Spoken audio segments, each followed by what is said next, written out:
in a season where it feels like everything the Nuggets do has to be a little bit harder than it should be, finally, just a good old-fashioned win. Jokic hits 15,000 points. Russ and Jokic both have triple-doubles. Christian Braun has an incredible game, and the Nuggets, they don't cruise, but they just get a good win finally. We'll talk about it on Locked On Nuggets.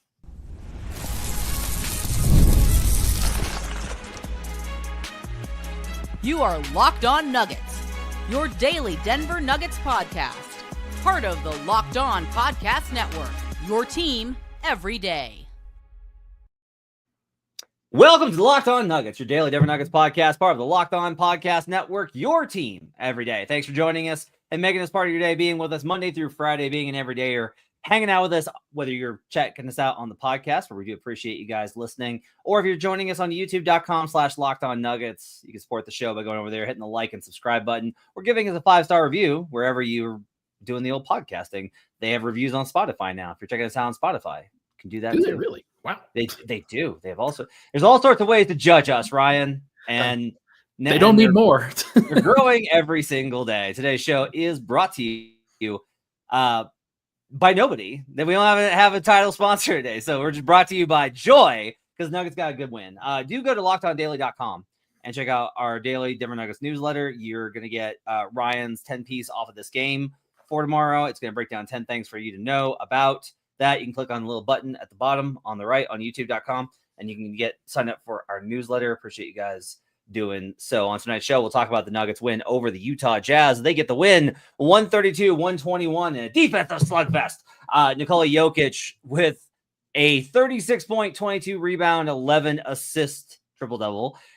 Russell Westbrook with 16 points, 10 rebounds, and 10 assists for a triple-double. That is the 14th time in NBA history that two players of the same team have scored a triple-double. Most recently done in 2021 by the Los Angeles Lakers with LeBron James and Russell Westbrook versus Houston. There's been actually 14 of such players. John Morant and Jonas Valanciunas did it once. Jordan and Pippen did it once. Bird and Parrish. Donnie Butcher and Ray Scott, who can forget that tandem back in 1964. Bucky Buckhorn and Oscar Robertson did it. Bam Adebayo, Jimmy Butler did it. Lonzo Ball and LeBron James did it back in 2018 in LeBron's first season with the Lakers. Also Vince Carter and Jason Kidd. Oh, this is my favorite one, is Detroit in 2021. Mason Plumlee and Dennis Smith Jr. both had triple doubles.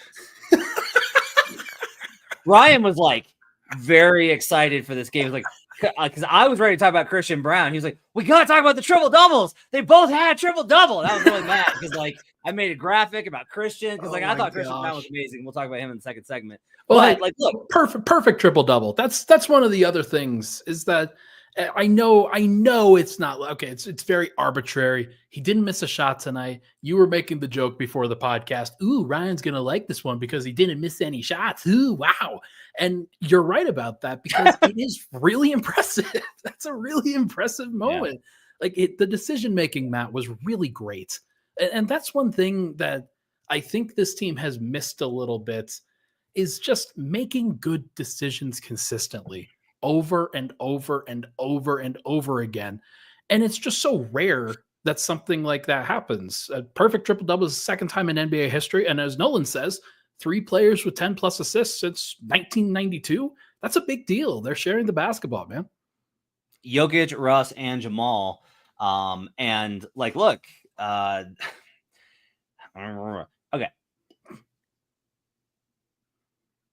No. We'll save it. We got more time to talk about it. I have more thoughts on the Russ with the starting unit, and you and I should probably go. We'll go round for round on this later in the week. Okay. We'll circle back around and do a round for round on this. This is too good of a night for Nuggets fans for us to get into that debate because that's part of this for me is just hey, the Nuggets got a good win, and there's we have had even in the wins this season, our shows have devolved into how desperate this team is for a trade or a shakeup or how they're not impressed. Even the wins have not felt good. And this one really just was. And I'll be perfectly honest with you.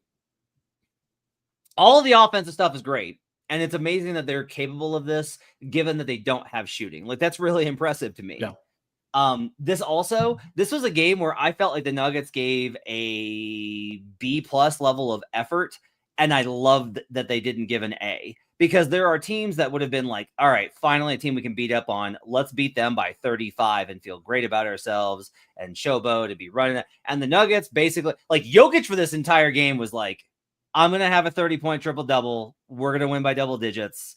I don't have to defend. Like, I don't have to step out and defend like Colin Sexton here. I don't need to aggressively hedge versus Jordan Clarkson. This is a game in which I am totally fine that the big man decided to take the foot off the gas and just tore them up offensively, because he did. He absolutely ripped them to shreds. Poor Walker Kessler in that third quarter was doing everything he could. Like, Walker battled, and I love it when guys are willing to keep going back to the fight despite getting trucked. And he was. Like, everything that Walker tried failed. Oh, he got him on the first one. He got the ball back. He scored again. Oh, he made a really good initial move. He fought him. Oh, he denied the first entry. Oh, nope. He spun on him and got the backdoor entry pass and scored again. I mean, Joker, this was the easiest 36, 22, and 11 you're ever going to see in the NBA. Well, like, I mean, and like that's the thing is, like, that's how good Joker is that for anybody else getting 36, 22, and 11 is going to take every ounce of their being. And for Joker, I really watched this and was just like, God, if he wanted to, he could have 50, 30, 20. Like that, he tore the Jazz to shreds, because the Jazz are a horrible defense, but also because Nikola Jokic is that dominant with the basketball. Truly. And I thought he had a good game. I didn't even think he had a great game. I thought that there were definitely some opportunities that he left off on the table. Only 3 of 9 from 3 tonight, and then 14 of 34 overall. Like, that is a crazy number of shots for him to take in any game. But I would wager that there's at least 5 to 6 of those are his own rebounds that he got. 100%, and that's part of the relentlessness and the incessantness. And he had a heave. So let's give him, let's guesstimate. So he had 7 offensive rebounds. How many of those do you think that were off it? Let's give him 5. I'd say probably 27, 28 offensive possessions for offensive shooting possessions that didn't end in a free throw or something. So that's good. And that's good efficiency at 36 and 28. Oh no, I believe me. Not going to complain. I thought that it was actually like, this is a very interesting, and actually Hurricane says it here, should have drawn about 20 more fouls. There were some, I mean, God. It was a kind of an interesting guys. Good God. For the love of God. Hey, Malone took a text tonight. How many texts does he take? I don't want to hear you ever complain about Shai Gilgeous-Alexander. I'm not complaining. Again. I didn't complain. I think that there were some calls that were missed, and that's fine. Like, it's not a big deal. They won by double digits. Nikola Jokic is 18th in free throw attempts per game this season. Good for him. The Nuggets this season, are they still number 1 or they fall? They're probably they're back to number 1. 25 free throw attempts per game. Stop. Good for them. Good for that. Stop it. Look, you're being disingenuous, because the Nuggets, like this, when Jokic is going and he's being this relentless, when he's going to the rim this hard, especially in this kind of matchup, you would expect him to draw more contact. That's just how it works. And like, look, I am not complaining about it. I refuse to complain about it. This is not what this game is supposed to be about. I think. Oh no, I'm not complaining about it. Good Lord. Look. Joker was a plus 20. He looked great tonight overall. There were definitely some moments where like he just turned it up at various stretches and was relentless overall. And that's what you want to see. The combination between him and Russ is just really important. Like, I think that their mentality is just so much more aggressive than what it was last year, where Denver could get to that place. They could get to those moments. But Jokic, I think, is just taking it up to another level in terms of putting his foot down on an opposing team's neck and not letting them up. I'll ask you this. What part of Russ's triple-double was better for you? Him not missing a shot or or him not having a turnover? Which one is better for you? They're both really are impressive because the style of play with which he has it is going to lend itself to more turnovers naturally. He is a aggressive passer. He is somebody that tries to make the tight window passes. He's doing everything he can to set guys up, even if that means a turnover for himself. And so I think that that's probably what it is. He only took 7 shots, so that's what I would say to that. It's like if it was a couple more shots, then I'd probably go with the shots, but only 7, I think it is what it is. They're both incredibly impressive achievements. And the fact that he was the second guy in NBA history to do that. So credit to him where credit is due. Okay, on the other side, we'll talk more about this game. We'll get into Christian Braun's great game because I thought he was really a huge difference maker in this game, as well as kind of just going to kind of soak in a win where we don't have to tear it apart from a critical standpoint as Nuggets get a good win versus the Jazz. We'll talk about that next here on Locked On Nuggets.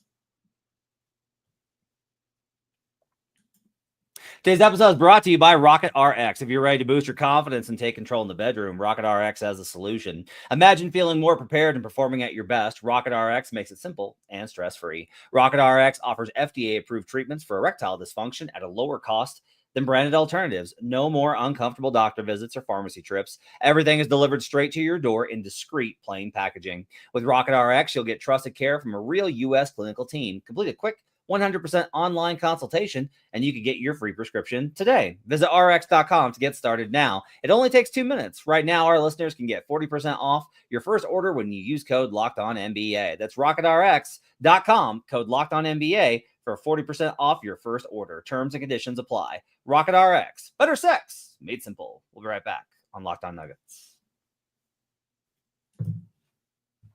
Back here on Locked On Nuggets. Thanks for joining us and making this part of your day. Appreciate you guys being with us here on a New Year's Eve. If you're listening to this on the podcast, Happy New Year, Ryan. Happy New Year to you. It's been a great year. What's your New Year's resolution? I'm going to continue trying to drop pounds. That's the most important thing in my life right now, just personally. That's something that I will need to have people continue to keep me accountable for, but it's time. It's going to happen. It's going to be the year. Every time that you complain about a missed shot that's good. Oh, every time that you complain about an obvious foul being called, I'm going to make you do 5 push-ups. That's what we're going to do. Great. We're gonna drop down. Give me 20 in the media section up above. I'm gonna make you do the bleachers running up and down in our section. That would be that would drop the pounds real quick. Nikola Jokic top 25 in free throw rate this season, by the way. Oh wow, so, good for him, Matt. The MVP of the league. You think that he should be number 1? No, I think that for a guy that takes as many shots at the rim as he does, I think that he's probably should be top 15 or so. But he does take a lot of shots where he is attempting to make the shots as opposed to draw the foul.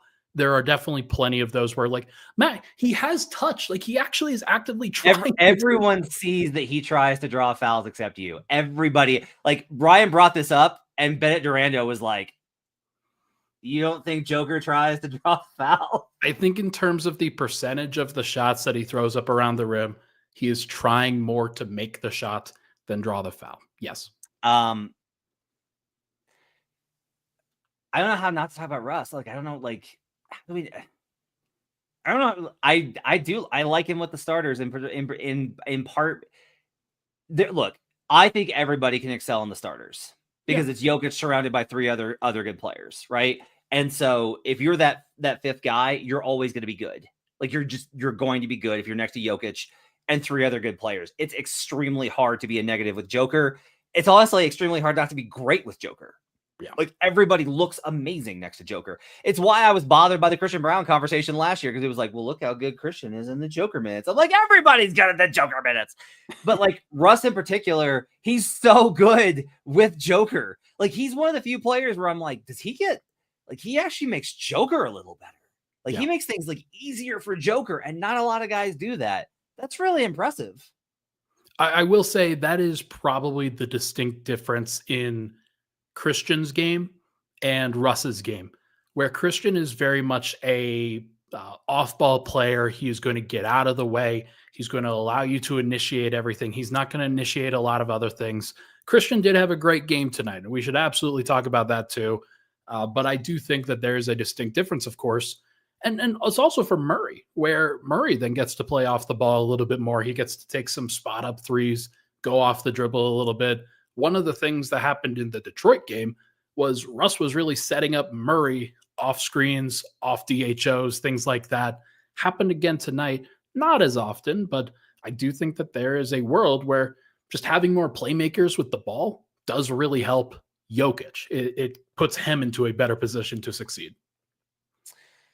Let's talk about Christian Braun, because I thought he was Christian was a plus 20 tonight. Westbrook was plus 23.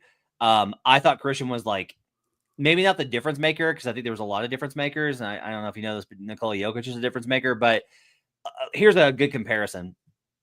With Christian on the court, they had a lower offensive rating than when just Joker, because it was a 131. With Russ, it was a 133.8, highest on the team. Yeah. With Christian, though, it was 128, and they had a 107 defensive rating. Really good. He was ridiculous in getting out on the break. So on Buckets last night, we were giving out best bets on my other podcast for Action Network. And my guy, Joe DeLera, really liked Christian Braun over 11.5 points. And I was like, oh, I love this, because the Utah Jazz are number one in turnover percentage this season. They just turn the ball over. And I was like, if you turn the ball over that much on a team with Christian Braun, he is going to score double digits easy. And in fact, Christian had 20 points tonight on 9 of 12 shooting, missed a 3-pointer, 2 of 2 from the line. 2 rebounds, 2 steals, two rebounds, 2 assists, 2 steals, and 1 block. He was great. He made plays like the Jordan Clarkson play you were mentioning before we came on the air. Like, he recovers off of a hedge and then just absolutely jumps in the air and deflects the easy pass back to force another transition opportunity. Like, a lot of the transition opportunities, even if Russ is out there, because like Russ winds up making the pass to him a lot. And Jamal, by the way, had a very slick behind the back pass to him as well. Even if they make if those guys are out on the break, it's Christian's ability to fly up the court and his understanding of angles. He also just like snuck behind their defense all night long. And we see this just consistently where teams are not prepared for how good of a rim runner and leak out scorer Christian is. He's phenomenal in that role. It does really help. It's something that the defense has to account for. Again, he's different from Kentavious Caldwell-Pope and what he is like, what their roles are actually supposed to be doing. But Christian's athletic. He moves really well. Before this game, he was 4th in the entire NBA in fast break points per game. That is clearly where he is going to excel. He doesn't ever stop at the 3-point line. He goes all the way to the rim. He is relentless with it. And he doesn't finish every shot, but he finishes really well when he gets all the way to the rim and just does a great job going above. I just, when you have somebody that dunks that often in transition, when he gets up, it gives the team an emotional lift too. You can see that all the time where guys are really excited for their team. It sucks the gravity out of the building in a lot of ways for when you're on the road. And it's just nice to see him have a game like this where he had been struggling. He had been, and the shot struggles are definitely still there. Like nobody would argue that. But I do think that just finding an opportunity to go get yourself some easy points and have some fun, that is a big time thing for this Nuggets team. How about Jamal Murray? 7 of 17 tonight, so didn't shoot the ball great. 2 of 6 from He's 3, not back. But another 20-point performance from Jamal. 10 dimes, as we mentioned earlier, with the guys with 3 assists, 2 steals, and a block for Jamal tonight. Okay. I want to comment on this. When we're talking about defense, there are guys that are bad at it and don't try. There are guys that are bad at it and try. And there are guys that are good at it and don't try. And then there's guys that are good at it and try, and they're all on the Magic. Jamal, I think, is genuinely trying this season. And he has mentioned that he's having a career rate of steals and blocks, which, like, that's a meaningful thing because those are defensive plays. They can be overstated. like they reached a peak in the early 2000s where like that's how we talked about defense. And we have better ways of talking about defense now, and we understand things better. And there were several plays when the Nuggets were getting burned in that first half where like Jamal's just like 2 steps behind the guy in pick and roll because he can't take those hits coming around those screens. His screen navigation is poor, just like it is for all the Nuggets except for Peyton Watson.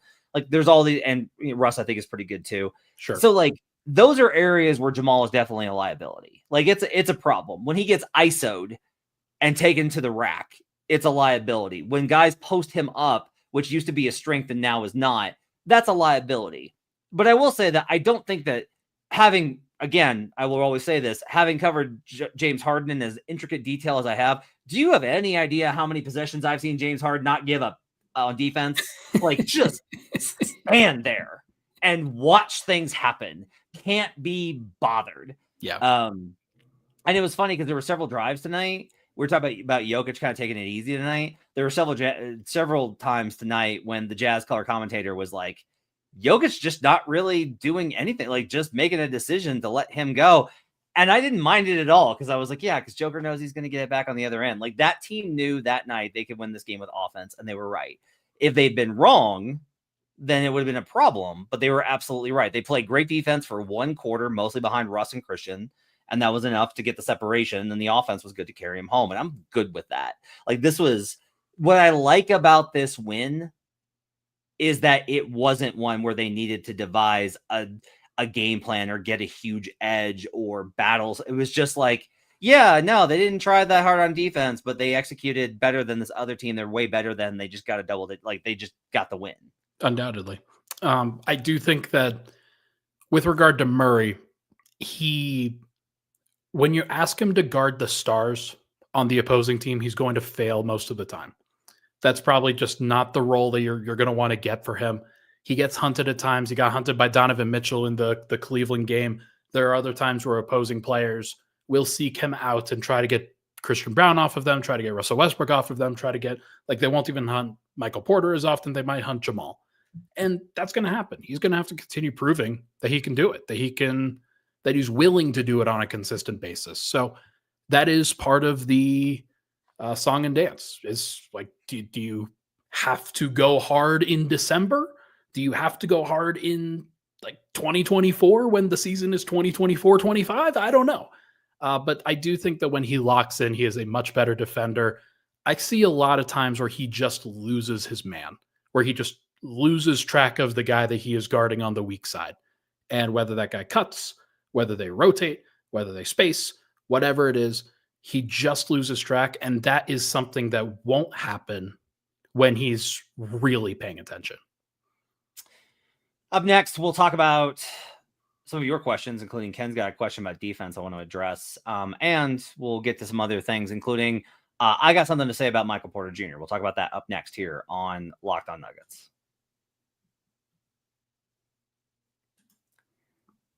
Rocket Money's been great for helping me cut down on subscriptions going into the new year. I've got to get financially responsible, and it's great that Rocket Money is able to, it shows me the spending habits. It shows me what expenses are coming up. If there are subscriptions, it helps you find out before they're going to go through, so you're not behind on those. And they will negotiate reducing your bills as well. Rocket Money is a personal finance app that helps find and cancel your unwanted subscriptions, monitors your spending, and helps lower your bills so you can grow your savings. It brings everything together in one place, whether it's subscriptions, your spending habits, or even the goals you want to hit this year.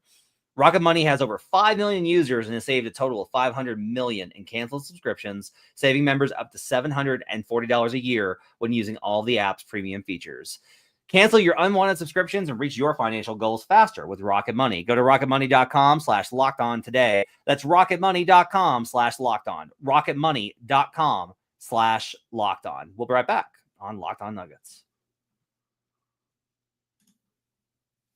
Back here on Locked On Nuggets, go to lockedondaily.com, sign up for the Locked On Nuggets newsletter. You can catch writing from me and Ryan Monday through Friday. We do the 10-piece after every game, breaking down 10 things for you to know from the game that you might have missed.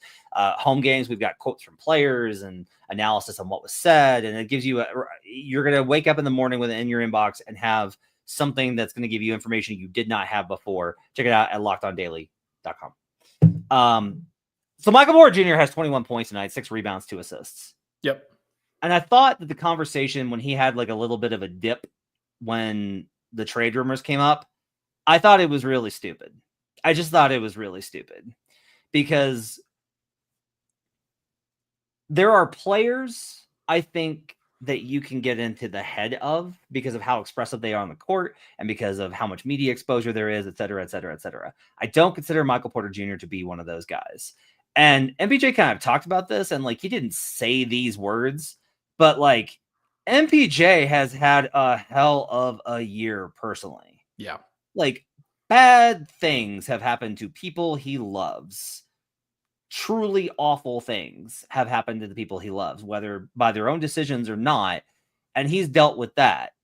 And somehow being involved in maybe a trade rumor about possibly being involved in something that may or may not happen is going to cause him to derail. I don't think so. And he's bounced back in the last couple of games. He's been pouring in points again, and he's been great. And he continues to do his job.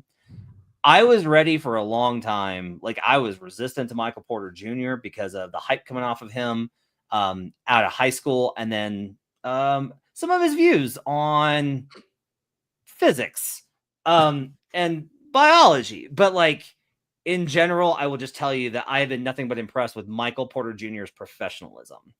And so that's one of the reasons why I think I kind of objected to that storyline was like, I really do think that Mike's too much of a professional. I don't know. Honestly, I know a very small fraction about Michael Porter Jr., but I can tell you this with certainty. He loves basketball, and he takes it as seriously as any NBA player I have ever covered. He takes it seriously.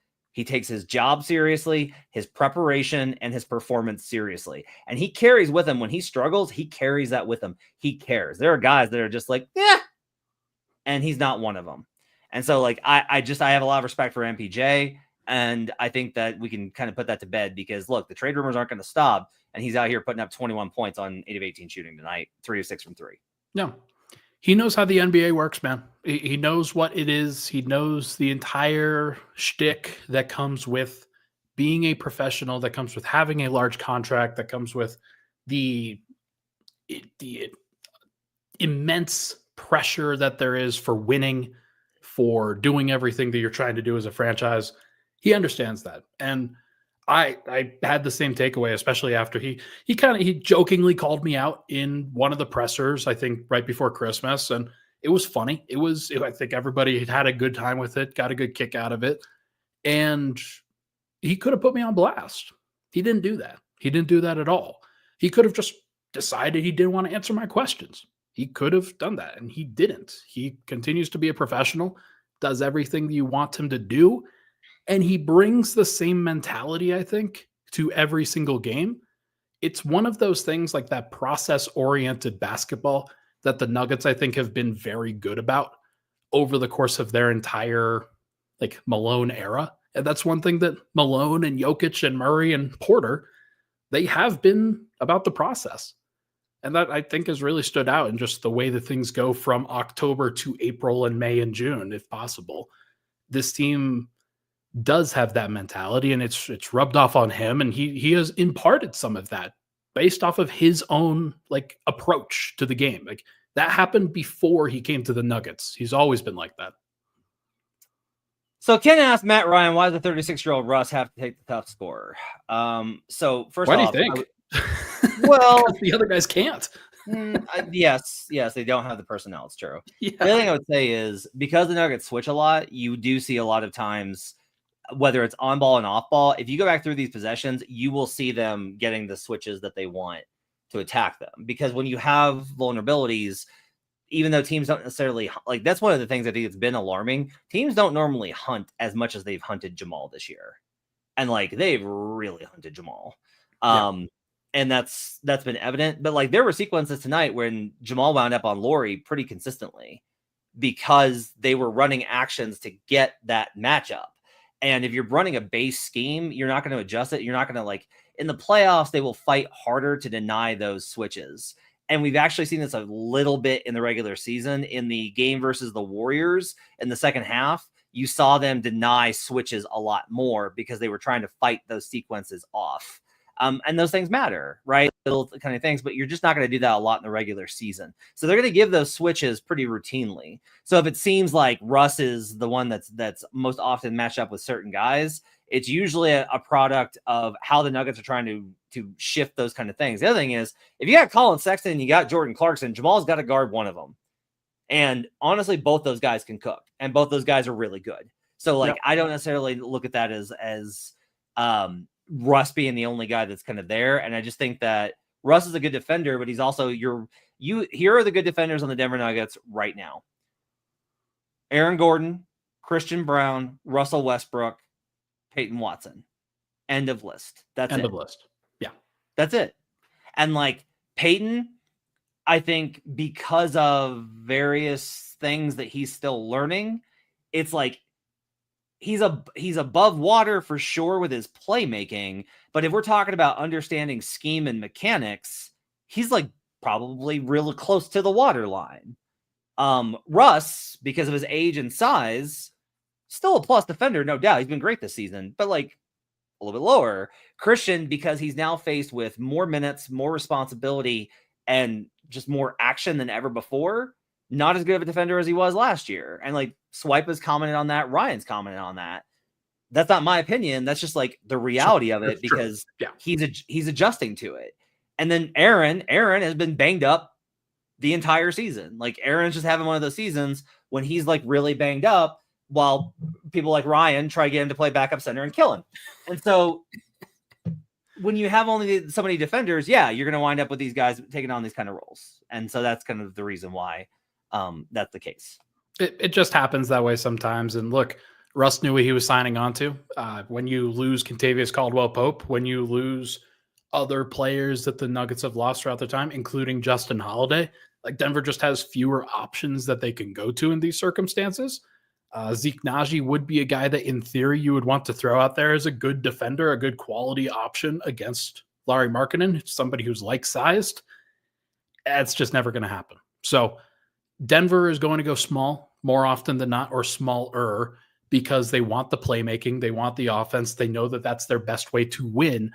And so sometimes your more defensively inclined guys are going to take on tougher roles. That's just what's going to happen. So I'm not surprised that it's sort of played out like this. It's one of the ways that he has carved out such a large role for the Nuggets, is because he's been willing to do those things and fit in extremely well to what the Nuggets have asked him to do. Sammy says, I think Tyson's a really good defender.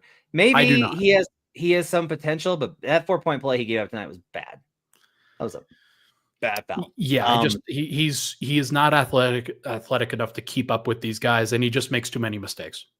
I'm really sad that DeAndre was -9 in 9 minutes and 42 seconds, because the lob that he had to Peyton Watson was one of my favorite plays he's made this season. It was awesome. Short roll lob specialist DeAndre Jordan.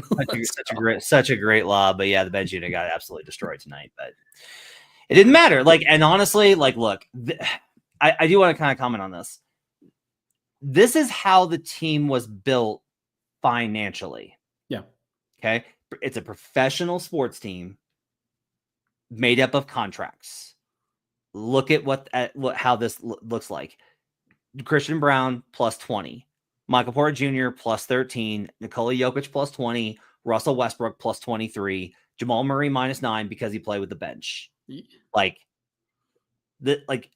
And the bench was at worst -9 in the minutes with DeAndre. Everybody else was -6 or better. And so it's win by a ton with the starters, lose by a little with the bench. And like, that's the model. That's the way it's supposed to work. And they haven't been able to find that enough this season. And that's why I keep harping on the starters and keep saying, like, look, the bar is really high for Jokic, whether it's fair or not.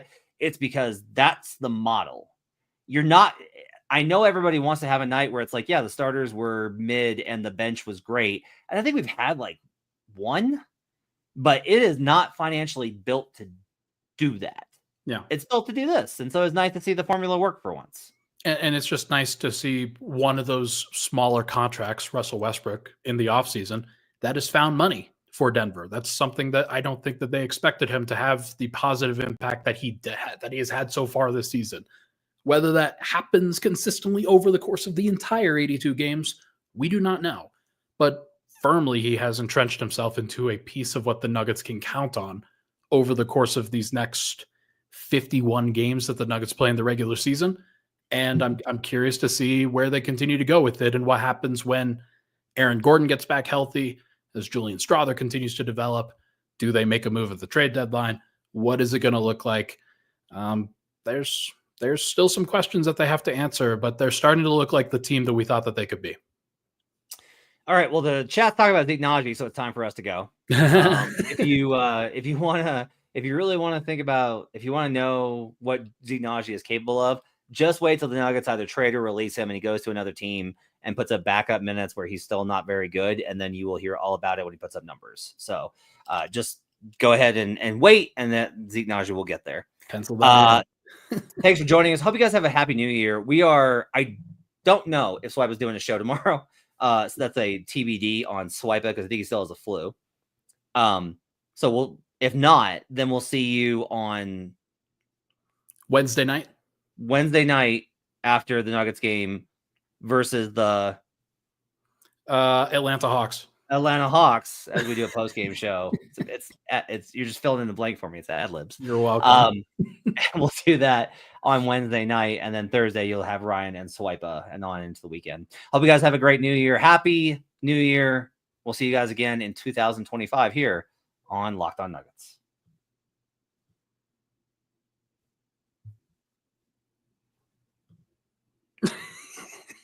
Shut up, Ryan.